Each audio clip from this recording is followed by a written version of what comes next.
DJ, you go crazy. I want to talk about the black church. And the reason I do is because I'm damn near born and raised in the church. My granddaddy been preaching for 57 years now. So when I ain't gonna lie, when I listen to your opinions on the black church, I kind of tune out just because it's kind of personal with me. But since we are having this conversation, I'm very interested in, how you feel about the black church. In order to understand my criticism of the black church and its Pan-Africanists, we believe in freedom of religion. Marcus Garvey was a Christian. Malcolm was a Muslim, right? Most of my Pan-African forefathers, Bishop Turner, Alexander Crummell, Henry Holly Garnett, Edward Wilmot Blyden, these were pastors of the church, you see. Yeah. Pastors of the church. I had a red tie. Here we go. Pastors of the church, most of my Pan-African forefathers. So my issue is not with Christianity. I got a black Jesus tattoo on my left shoulder. Jesus was a revolutionary. I rock with the message of Christ. My issue is with the lack of accountability and service that the black church delivers to the black community. You got to realize, from a historical perspective, the black church was the Walmart of the black community. What I mean by that, if you was hungry, they fed you. Unemployed, they got you a job.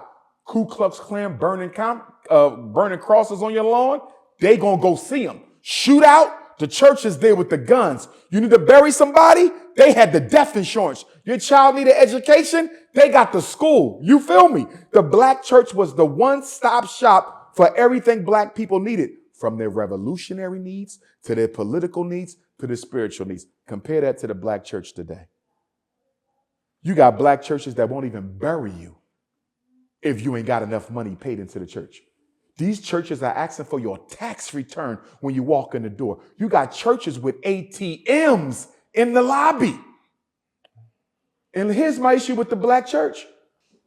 The black church takes three things from black people we can't afford to waste, brother. Three very important things. Time. Time. You don't get your time back. You got to go to prayer, Bible study, choir, women's meeting, men's meeting, blah, blah, blah. You're taking time, but you ain't building no institutions. Every black church should have a school for our children because most teachers are what? Affiliated with churches. You ain't got no after-school program.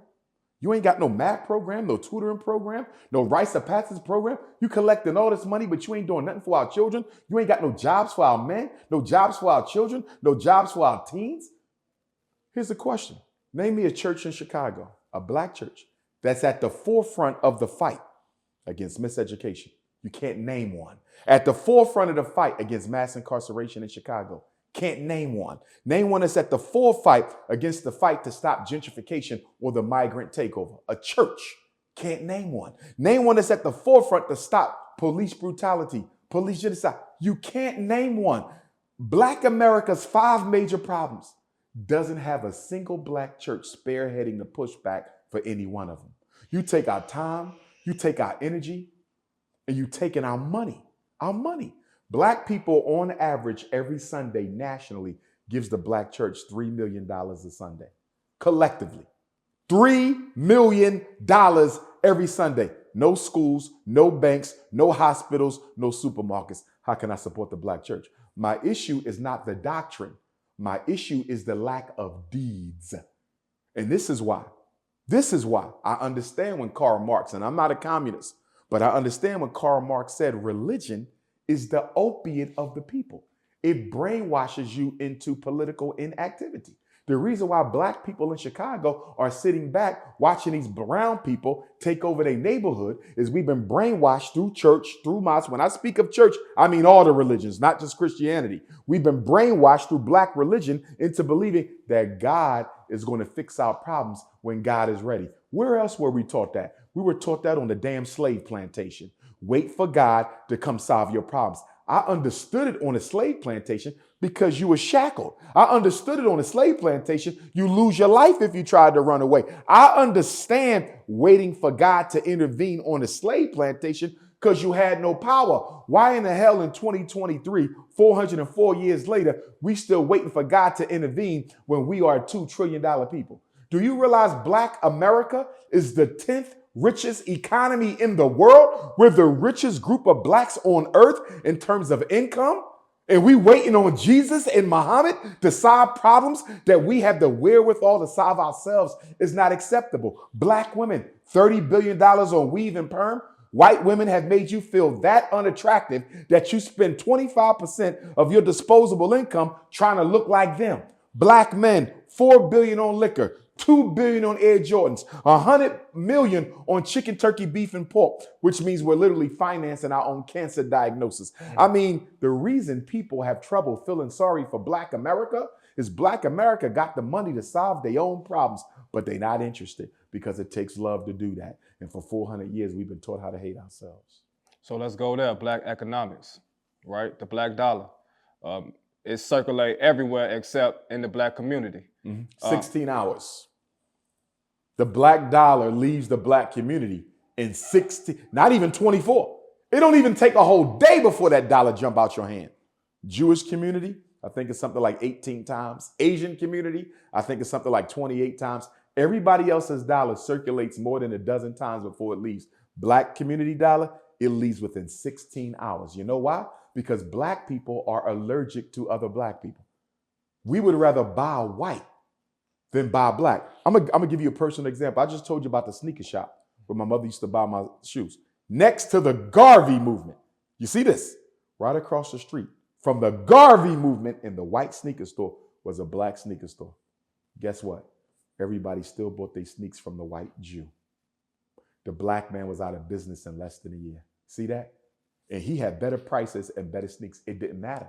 Black people love white people. And one of the things we do not want to admit, and one of the things that's going to be necessary for us to overcome our situation, we don't want to admit the psychological dependence on white folks. This is why you hear Negroes say things like integration destroyed black people. Who integrated us? There has never been integration. There's only been desegregation. Deseg is not the same. When you desegregate, you forcibly remove the legal barriers to entry. So public schools desegregated. They removed the barriers that excluded blacks. But did they force you into the white school? No. When they desegregated the white hospitals, did they force you to close down your black hospitals and start going to the white hospitals?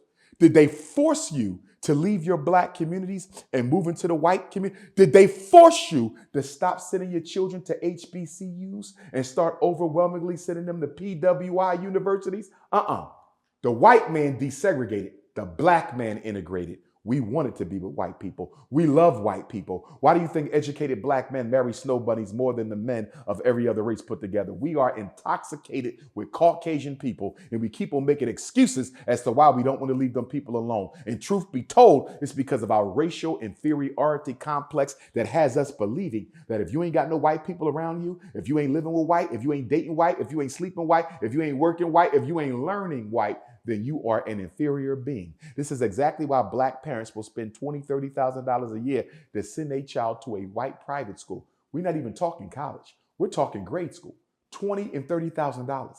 I know because I do the IQ testing to make sure they don't have no disabilities in order to get accepted. And I'm looking at what these parents is paying these white folks so they can get a thorough education on how to hate being black and how to be enamored with white skin. And then when your daughter comes out wanting to look like a white girl, you say, what happened to my child? And when your son come out wanting to date nothing but snow bunnies, you say, what happened to my son? You are what happened to your son. Black people do not want to be free.